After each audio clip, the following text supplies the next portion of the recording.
बांग्लादेश की अंतरिम सरकार के प्रमुख मोहम्मद यूनुस की तरफ से अपना पद छोड़ने की मंशा जाहिर करने की खबरों के बीच ये जानना अहम है कि आखिर बांग्लादेश में अचानक ऐसा क्या बदला है जिससे देश में सियासी हलचल पैदा हो गई है।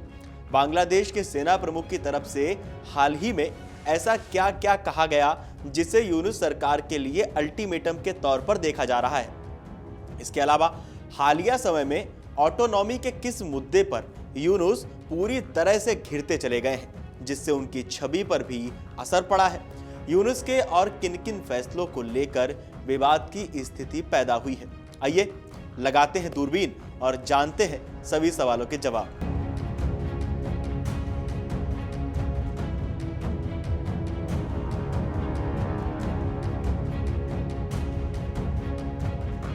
बांग्लादेश की अंतरिम सरकार के प्रमुख प्रोफेसर मोहम्मद यूनुस इस्तीफा देने पर विचार कर रहे हैं। एक रिपोर्ट के मुताबिक 22 मई की आधी रात को छात्रों के नेतृत्व वाली नेशनल सिटीजन पार्टी यानी एनसीपी के प्रमुख एनहिद इस्लाम के हवाले से ये खबर सामने आई।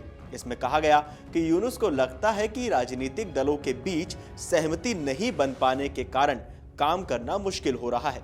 नाहिद इस्लाम ने मीडिया ग्रुप से कहा कि हम आज सुबह से यूनुस के इस्तीफे की खबर सुन रहे हैं, इसलिए उस मुद्दे पर चर्चा करने के लिए यूनुस से मिलने गया था। यूनुस ने यह भी कहा कि वे भी इस बारे में सोच रहे हैं।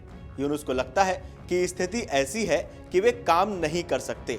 गौरतलब है कि नाहिद इस्लाम अंतरिम सरकार में शुरुआत में खुद यूनुस के सलाहकार के तौर पर काम कर चुके हैं। हालांकि इसी साल उन्होंने यूनुस से अलग होकर अपनी पार्टी बनाने का ऐलान भी कर दिया था। आखिर किस बात पर यह पूरा विवाद हो रहा है और क्यों हो रहा है? बांग्लादेश में हाल ही के समय में सियासी और सैन्य स्तर पर काफी हलचल की स्थिति है।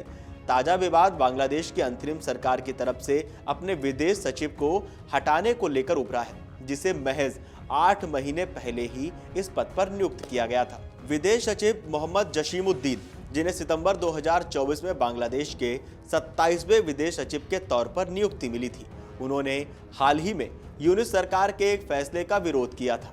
यह फैसला था रोहिंग्या शरणार्थियों को बांग्लादेश में सुरक्षित पनाह देने और उनके लिए मानवीय कॉरिडोर बनाए जाने का। बताया जाता है कि मोहम्मद यूनुस और उनके राष्ट्रीय सुरक्षा सलाहकार यानी एनएसए खलील उर रहमान रोहिंग्याओं की मदद के लिए योजना लेकर आए थे।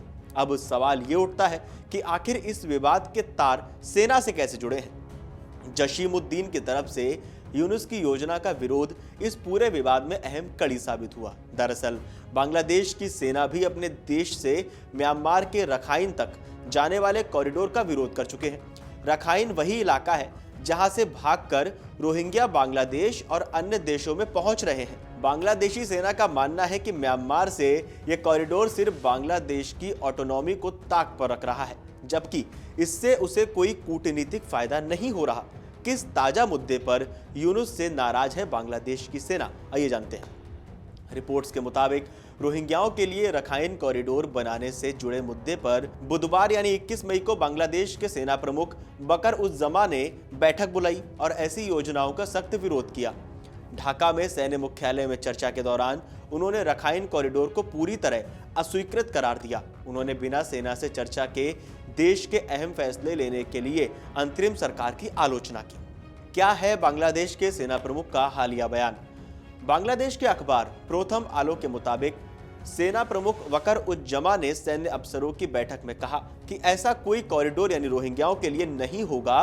बांग्लादेश की स्वायत्तता पर कोई समझौता नहीं हो सकता।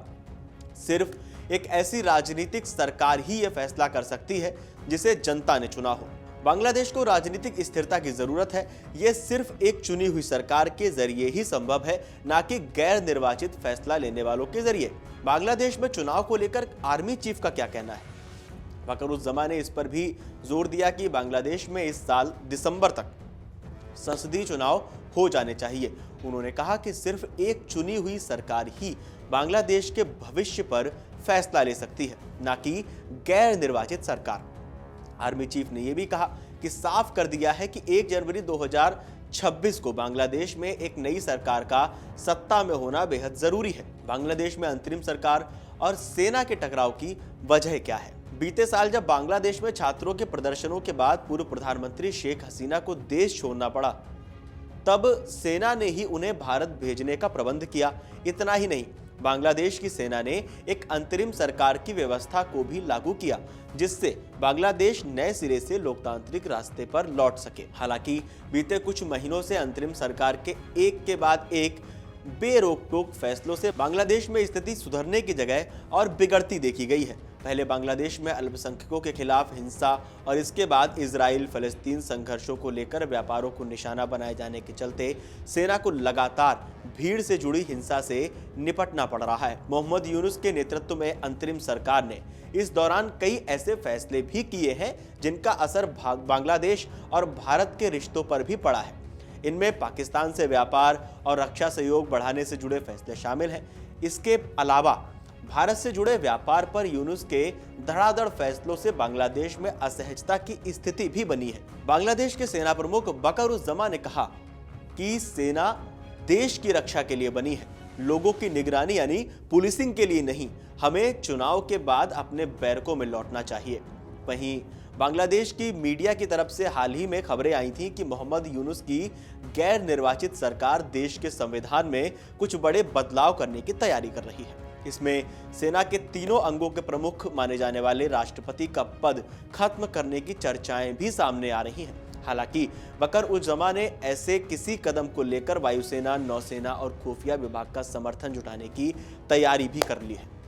आपको क्या लगता है, बांग्लादेश में ये क्या चल रहा है? बांग्लादेश की अंतरिम सरकार और सेना के बीच ये जो मतभेद है, ये जो अंतर्द्वंद है, इस पर आपको क्या कहना है? बांग्लादेश ने जो भारत के साथ अपने रिश्ते बिगाड़ने की शुरुआत की थी प्रधानमंत्री शेख हसीना के बाद, उस पर आपको क्या कहना है? हमें कमेंट करके ज़रूर बताएं। और देश और दुनिया की तमाम बड़ी खबरें देखने के लिए, जानने के लिए, समझने के लिए जुड़े रहें अमर उजाला के साथ। देखते रहें अमर उजाला।